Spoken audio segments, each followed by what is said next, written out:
O segundo sentido que eu vejo nessa palavra, né, de vigiar, além de estar atento, mas é também buscar a Deus. Vigília, como o pastor falou. Amém? Está atento, está buscando a Deus, está ali, sabe, durante a madrugada, vigília, orando a Deus. Por que a palavra de Deus fala tanto isso, queridos? Buscar de madrugada, vai me achar. Amém? Amém, irmão? O que mais, pastor? O profeta diz: eu vou ver o que é que Deus vai me dizer e qual será a resposta da minha queixa. Se na sua versão está qual será a repreensão, tudo bem, mas essa aqui eu acho melhor. Qual vai ser a resposta da minha queixa? Abacuque disse: eu vou esperar primeiro a instrução. Deus sempre tem uma instrução muito clara do que nós devemos fazer, para onde nós devemos ir.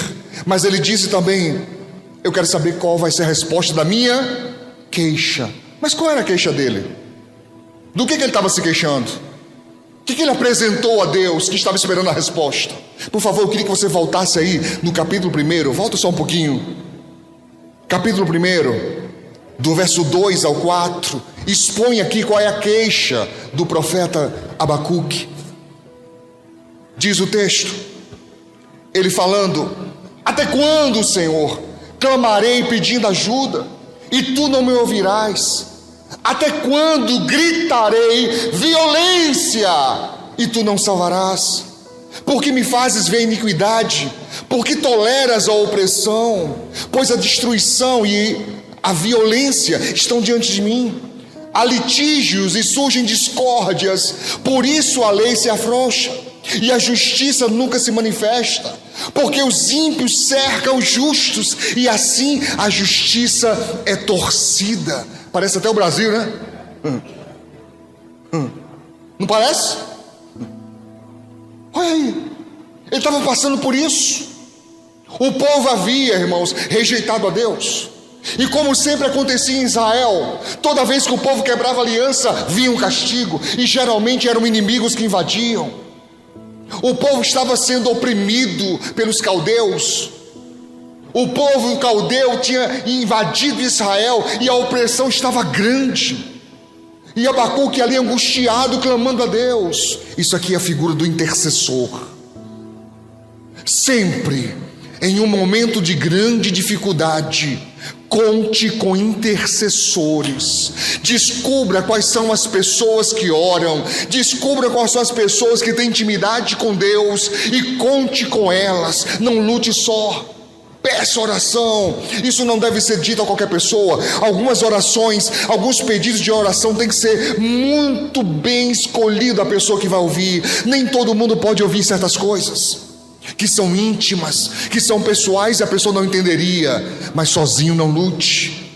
Não há essa regra de ficar sozinho. Jesus disse claramente: o que 2 ou mais ligarem na terra, isso será feito no céu.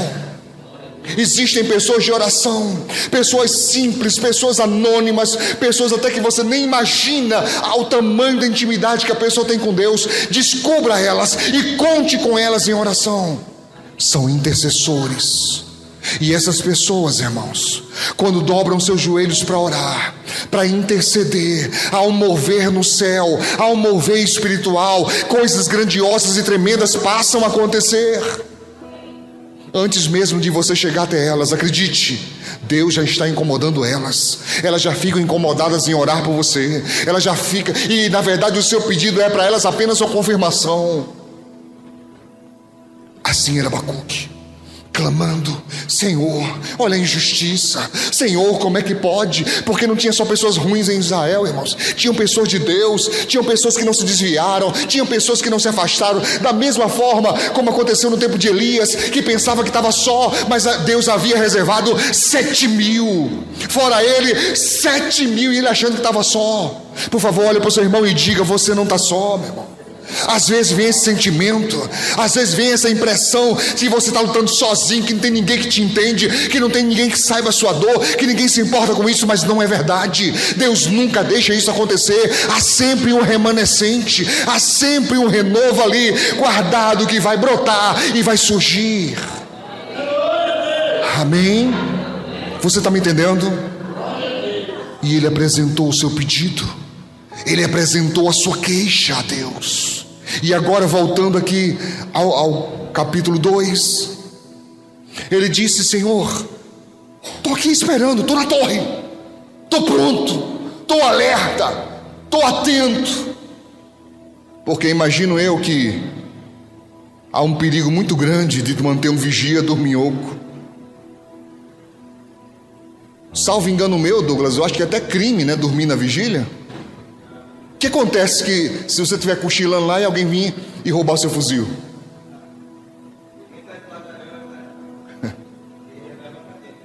Leva uma cadeia. Pergunta pro teu irmão: está dormindo aí, meu filho, no ponto? Hein? Cochilando, a vida passando, Satanás atacando, o diabo guerreando e você cochilando? Você está me entendendo? Você tem que estar alerta, pronto para a guerra, pronto para a luta. E estava lá Abacuque, na torre de vigia, lá na muralha. É alguém que está em oração, é alguém que está clamando, ele está orando e ele está dizendo: eu vou aqui orar, eu vou orar, eu vou clamar e eu vou esperar a instrução e a resposta da minha queixa. É alguém que sabe que Deus vai responder, é alguém que sabe que uma hora dessa a resposta vai chegar.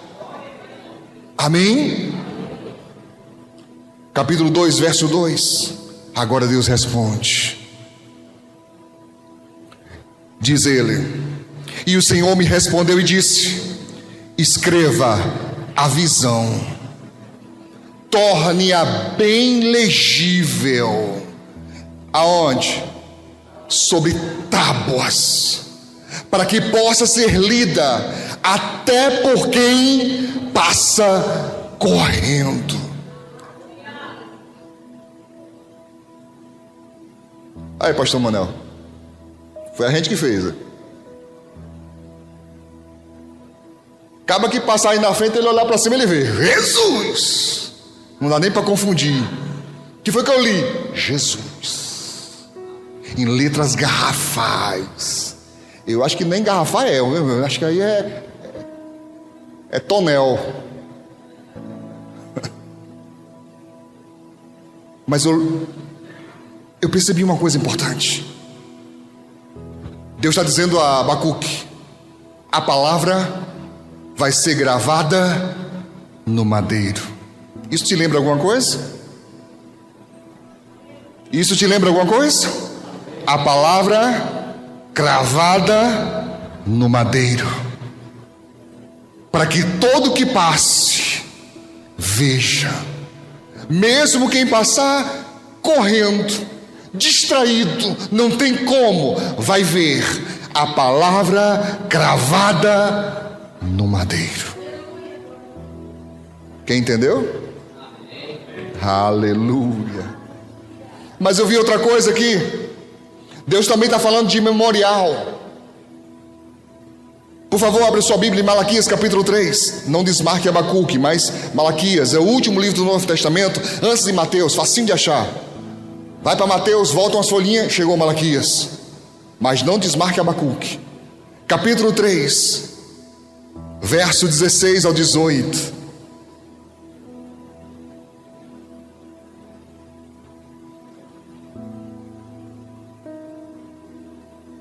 Diz o texto: depois que o povo reclamou de Deus, recomendo que você leia a partir do verso 1 em casa, agora não. O povo reclamou dizendo: é inútil servir a Deus, não adianta servir a Deus, porque os que fazem a maldade crescem, a gente que, se sacrificou pela santidade não cresce. Diz o texto: então os que temiam o Senhor falavam uns aos outros. Pergunta para o teu irmão aí: tu fala mal de Deus, meu filho? Tu reclama de Deus, meu filho? Tu murmura de Deus, meu filho? Você está duvidando de Deus, meu filho? Você está achando que Deus te esqueceu, meu filho? Você está achando que o teu problema é demais para Ele? Você está achando que o mal é maior do que o poder do Altíssimo? Ele disse: então os que temiam o Senhor falavam uns aos outros. O Senhor o quê? Escutou com atenção o que diziam. E havia um memorial escrito diante dele, para os que temem ao Senhor e para os que se lembram do seu nome. Olha o que Deus falou no verso 17: e eles serão minha propriedade peculiar. Naquele dia que preparei, diz o Senhor dos Exércitos, eu os pouparei como um homem poupa o seu filho que o serve. Então vocês verão outra vez a diferença entre o justo e o ímpio, entre o que serve a Deus e aquele que não serve. Vai ver diferença.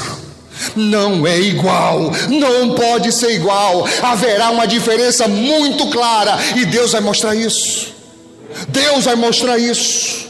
Escute o que eu estou te dizendo. Se o Senhor Jesus não voltar, e no próximo ano o pastor Paulo me convidar para vir aqui ministrar, você vai ver uma grande diferença aqui.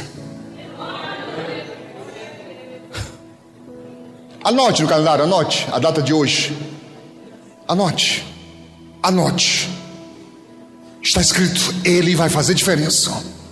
Não pode ser igual, não pode ser igual, não pode ser igual. Se lá na festa do ímpio, se lá na festa da carne está lotado, na festa de Deus não vai ser menor. Não vai, é impossível. Você crê nisso? Você crê nisso? Aleluia. Voltando a Abacuque, verso 3. Deus disse: porque a visão ainda está para se cumprir, no tempo determinado. Às vezes a gente queria que fosse mais rápido, às vezes a gente queria que não demorasse tanto, mas Ele diz: é no tempo determinado.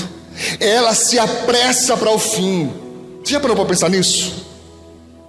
A própria promessa se apressando para chegar, diz o texto, e não falará, mesmo que pareça demorar. Espere, porque certamente virá e não tardará. Ô pastor, parece mesmo que está demorando demais para ouvir a resposta de Deus. Parece que está demorando demais a minha prova, a minha luta. Sabe, eu creio em Deus, eu acredito no Altíssimo, eu sou uma pessoa de fé, pastor, mas parece que quanto meses passam, anos passam, parece que eu não estou fazendo nada da minha vida.